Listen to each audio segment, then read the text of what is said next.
तिसिया के खेतवा में उजर बकुलवा हो, हम तो जननी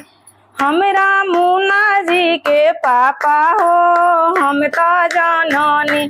हमरा मुन्ना जी के पापा हो, हम तो जननी हिने आवो मुन्ना जी के पापा हो,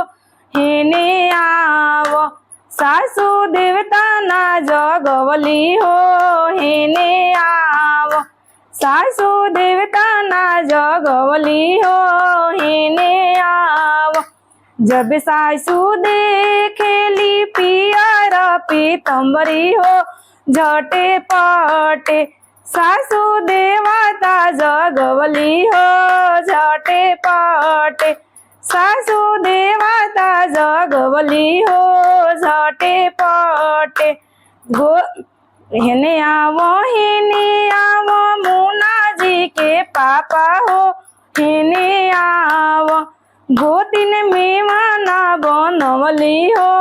हिने आवो गोतिन मेवाना बनवली हो, हिने आवो जब गोतिन देखेली हाथ के कंगनवा हो, झटे पटे गोतिन मेवा बनवली हो, झटे पटे गोतिन मेवा बनवली हो, झटे पटे तिसिया के खेतवा में उजर बकुलवा हो, हम तो जननी हमरा मुन्ना जी के पापा हो, हम तो जननी हिने आवो मुन्ना जी के पापा हो, हिने आवो ननद काजर ना करेली हो, हिने आवो ननद सौर ना लिपवली हो, हिने आवो जब ननद देखेली गाला के चैनवा हो, झटे पटे ननद आँख अंजवली हो, झटे पटे